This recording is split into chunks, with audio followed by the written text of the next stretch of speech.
How do children deal with grief? My guest understands that. She was 10 years old when her 16-year-old brother died suddenly.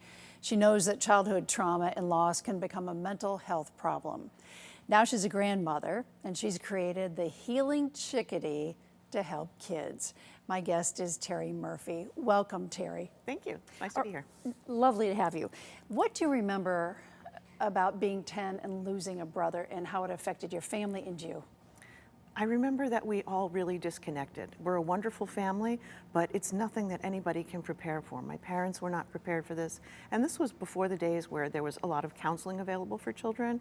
And we all sort of scattered and we lost a connection. That was what I remembered most. You've shown me that 1 in 13 children will experience a death. I had never thought of that number. 1 in 13 children will experience the death of a sibling or a parent by age 18. So in any given classroom, there'll be children that are probably a little discombobulated from that trauma and that loss. And hard to learn when you're feeling grief. It is. All right, where did the Healing Chickadee come about? And we have this little plush toy right here, the Chickadee. He's going to stay. Because I was a 10-year-old, I created something that I would have loved to have gotten, and I worked with my parents on this before they passed, of creating something. So this little chickadee shows up in this cute little box, and there's a note on the chickadee's neck, and it says, "I'm the Healing Chickadee, here to help you with your feelings, to help you with your healing." That's a sweet little poem. And then there's a letter for the trusted adult, and then they can go to a beautiful website. It's Birds with Words. It's a group of birds called the Tweethearts, led by our very own little chickadee, Dee Dee the chickadee, and she's our mascot. And you have videos and music for kids to see and to say that there is help on the way. We can help you.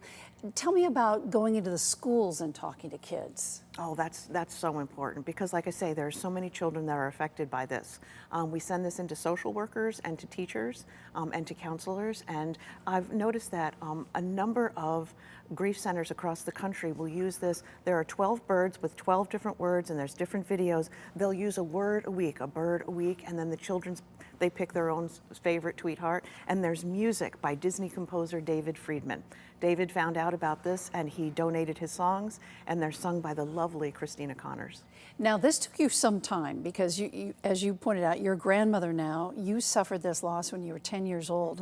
Were you thinking about this for years and years and years, and it just happened? You met somebody?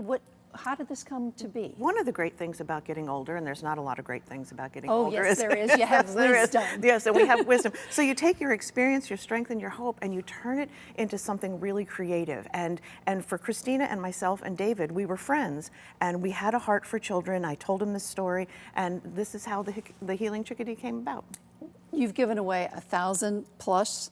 Almost 1,000 birds to grief centers across the country. We sent them out to Maui after the fires. They requested them. We're a nonprofit. My husband calls it the most expensive menopause project he's ever seen, and indeed it is. It's not about money. It's about sharing that, and it's helping families communicate and connect. The connection is so important. And holding a plush for a child, that does something. That's a connection, Yes. right? I get a lot of thank you notes from kids for their chickadee.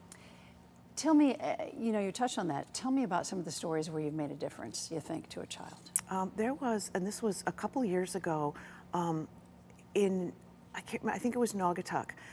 I heard from a woman, her husband had just died, and she asked me to send the chickadees out, and I sent it out, and she got in touch with me and she said, "You're not going to believe this, but they had a memorial service for my husband. The kids were really having a tough time." She goes, "We came home and right there in the mail were these 2 chickadees." She goes, it was just perfect timing. And you want to take this national if you can. Absolutely. Why not? You've started here, you're doing well, and what's not to like about a little soft chickadee? Terry Murphy, thank you so much for being here. I appreciate it. Thank you for the work you do. And thanks for helping a lot of kids who are suffering. Thank you. Appreciate it. And if you'd like to know more about the Healing Chickadee, go to WTNH.com or the News 8 app.